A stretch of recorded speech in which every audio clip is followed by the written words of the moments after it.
जो आया है उसमें उन्होंने कहा है कि शिप बिल्डिंग पे वो फोकस करेंगे।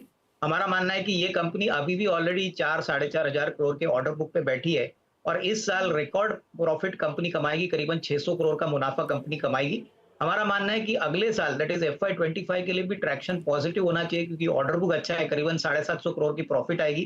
तो हमको लग रहा है कि यहाँ से करीबन 1300 प्लस 1300 1350 का टारगेट प्राइस लेके ये भी इन्वेस्टर्स को एक्यूमुलेट करना चाहिए। अच्छा रिस्क रिवॉर्ड आपको मिलेगा अगले 8 से 12 महीने।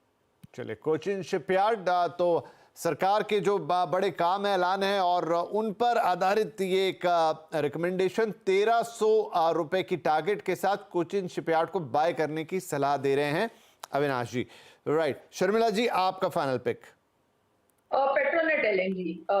पहले मैं इसकी एक नेगेटिव बता दूं कि जिस तरह से बात चली थी मेट्रो सिटीज में, दिल्ली ने कहा था कि वो जो उनके पब्लिक ट्रांसपोर्ट और जो टैक्सीज वगैरह है उसको वो EV पे शिफ्ट करेंगे और ये जो सिटी गैस डिस्ट्रीब्यूशन कंपनीज है और उस सब में हमने एक हिट देखा था। पेट्रोनेट LNG का स्टॉक प्राइस भी वहां से करेक्ट हुआ था और एक अच्छी जो एक स्टोरी बिल्ड हो रही थी गैस पूरे ये gas based sort of companies में, वो एक ऐसे बैक बर्नर पर चली गई। लेकिन हमने हाल ही में देखा है कि एक तो जिस तरह से अनाउंसमेंट आया कि गर्मी बहुत रहेगी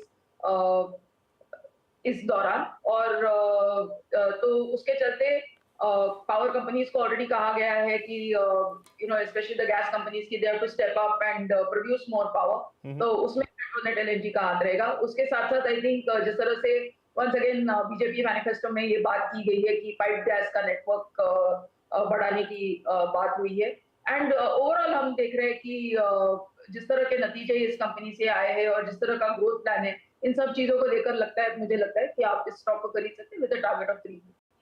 चलिए, तो शर्मिला जी की जो फाइनल पिक है वो है पेट्रोनेट LNG 350 रुपए के टारगेट के साथ खरीदारी की सलाह।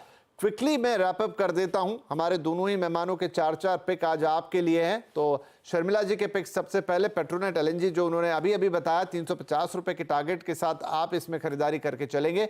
इसके अलावा उन्होंने आपको अवर्स फाइनेंशियरीज का एक शेयर सजेस्ट किया है, 1800 रुपए के टारगेट होंगे यहाँ पर और यहाँ पर खरीदारी की राय वो दे रही हैं। इसके अलावा जो नंबर 3 पर उनका पिक है दैट इज PSP प्रोजेक्ट, वहां पर 700, ये अविनाश जी की वैसे चॉइस है, हम शर्मिला जी की चॉइस बता रहे हैं, वो लेकर आते हैं। तो यहां पर शर्मिला जी का एक और है ग्रैन्युअल्स इंडिया 500 रुपए के टारगेट्स के साथ उन्होंने इसको सजेस्ट किया है और जो सबसे पहले उन्होंने पिक दिया था वो था मनापुरम फाइनेंस, 240 रुपए के टारगेट के साथ खरीदारी की राय है। तो मनापुरम फाइनेंस, ग्रैन्युअल्स इंडिया, आवास फाइनेंशियरीज और पेट्रोनेट LNG, ये 4 पिक्स हैं जिनमें आप खरीदारी करके चल सकते हैं। शर्मिला जी की ये सलाह है। अविनाश जी ने जो आपको 4 पिक्स बताए हैं उसमें सर्वप्रथम था अनंतराज इंडस्ट्रीज, 425 रुपए की टारगेट के साथ यहां पर खरीदारी की सलाह थी।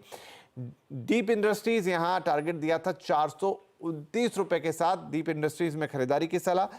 PSP प्रोजेक्ट पर भी अविनाश बुलिश हैं और 775 रुपए के टारगेट्स दिए थे 1 साल के लिए, याद रखिएगा ये लंबी अवधि के लिए था, 1 साल के आसपास में आप इतने टारगेट्स की उम्मीद करेंगे। और फाइनली उन्होंने कहा था कोचिन शिपयार्ड, हाल ही में मिले उसको जो तमाम कॉन्ट्रैक्ट्स हैं उस आधार पर ये अविनाश की पहली पसंद बनी थी यहाँ पर आपको बताने के लिए। राइट, तो ये 4-4 पिक्स अविनाश की तरफ से और शर्मिला जी की तरफ से इस बाजार में जहां चीजें थोड़ी हेवायर हैं आपके लिए प्रॉफिट का सौदा हो सकता है। अब मैं कार्यक्रम को समाप्त करूं उससे पहले अपने दोनों ही